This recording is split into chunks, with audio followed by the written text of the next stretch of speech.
I adore the same Govinda, the primeval Lord, in whose praise men who are imbued with devotion sing the mantra shuktas told by the Vedas, by gaining their appropriate beauty, greatness, thrones, conveyances, and ornaments.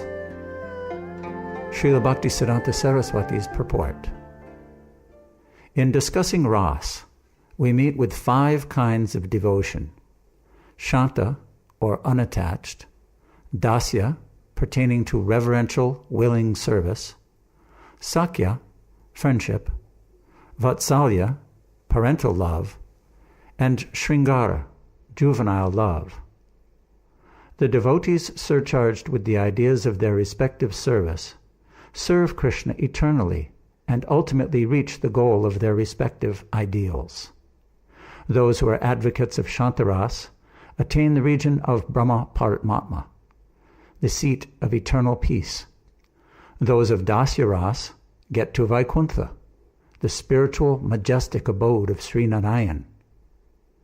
Those of Sakya, Vatsalya, and Madhurya Ras attain Golokadam, Krishna's abode above Vaikuntha. They worship Krishna by mantras depicted in the Vedas with the ingredients and objects befitting their respective rasas in those regions. The Vedas, under the influence of this spiritual potency in certain passages, speak of the pastimes of the Supreme Lord. Liberated souls chant the name, qualities, and pastimes of the Supreme Lord under the guidance of that same spiritual potency. I worship Govinda, the primeval Lord, residing in his own realm, Goloka, with Radha, resembling his own spiritual figure, the embodiment of the ecstatic potency, possessed of the 64 artistic activities, in the company of her confidants, Sakis, embodiments of the extensions of her bodily form, As. Srila Bhaktisiddhanta Saraswati's purport. Although the Lord Absolute and his potency are one and the self-same existence, still they exist eternally as separate entities, as Radha and Krishna. In both the ecstatic energy and the transcendental Lord Krishna, there exists Sringara Ras, amorous love, whose quality is inconceivable. The Vibhava, extension of that Ras, is twofold: Alambana and Udipana. Of these, Alambana is also twofold: Ashraya, supported, and Vishaya, supporter. Ashraya signifies Radhika and the extensions of her own form, and Vishaya means Krishna, or Govinda, Lord of Goloka. The gopis are the facsimile Ashraya of that Ras. With them, Krishna indulges in eternal pastimes in Goloka. In his writings, Srila Jiva Goswami expresses a profound implication. Joyous pastimes by the medium of seeming error, Vibhrama Vilas, and the contrivance of Yogamaya has also been admitted in the concluding statements of Rupa and Sanatana. Still, since Sripad Jiva Goswami has established the identity of Goloka in the spiritual sky, with Gokul manifest on the seemingly mundane plane, it must be admitted that there is transcendental reality underlying all the pastimes of Gokul.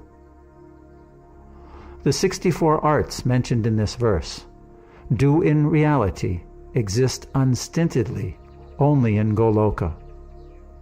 Unwholesomeness, insignificance, and grossness are found in those arts in accordance with the degree of self-realization on the part of aspirants after the knowledge of the Absolute.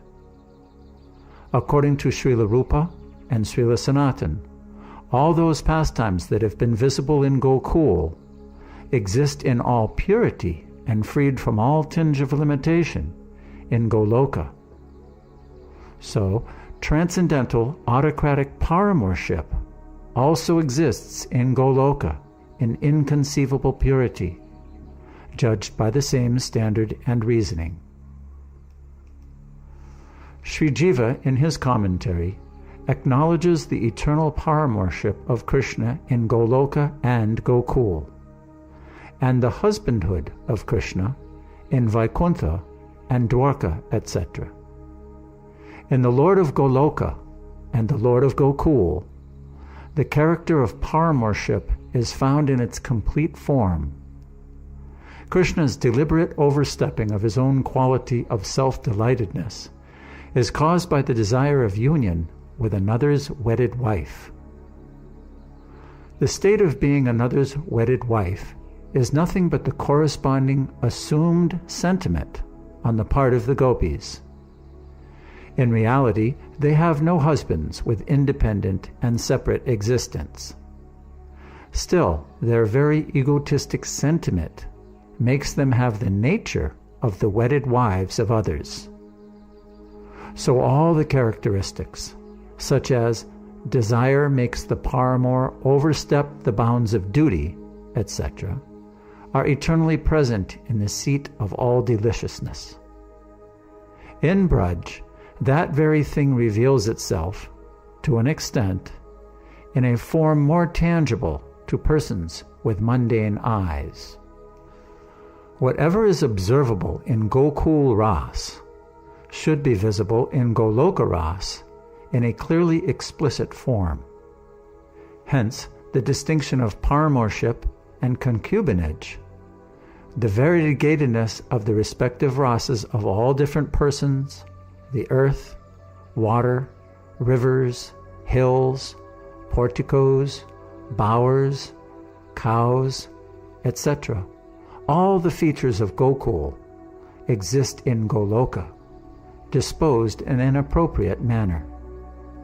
There is only this peculiarity, that the mundane conceptions of human beings possessed of material judgment regarding those transcendental entities do not exist there. The conception of Goloka manifests itself differently in proportion to the degree of realization of the various pastimes of Braj, and it is very difficult to lay down any definite criteria as to which portions are mundane and which are uncontaminated. The more the eye of devotion is tinged with the salve of love, the more will the transcendental concept gradually manifest itself. So there is no need of further hypothetical speculation, which does not improve one's spiritual appreciation, as the substantive knowledge of Goloka is an inconceivable entity. To try to pursue the inconceivable by the conceptual process is like pounding the empty husk of grain, which is sure to have a fruitless ending. It is, therefore, one's bounden duty, by refraining from the endeavor to know, to try to gain the experience of the transcendental by the practice of pure devotion. Unalloyed Parakiya Ras, free from all mundane conception, is a most rare attainment. It is this which has been described in the narrative of the pastimes of Gokul.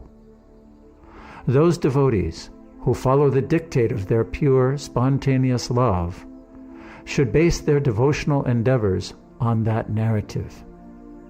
They will thus attain to the more wholesome, fundamental principle on reaching the stage of realization. The devotional activities characterized by illicit amour, as practiced by worldly-minded conditioned souls, are forbidden mundane impiety. The heart of our apostle, Sripad Jiva Goswami, was very much moved by such practices, and induced him to give us his conclusive statements on the subject. It is the duty of a pure Vaishnava to accept the real spirit of his statements. It is a great offense to disrespect the Acharya and to seek to establish a different doctrine in opposition to him.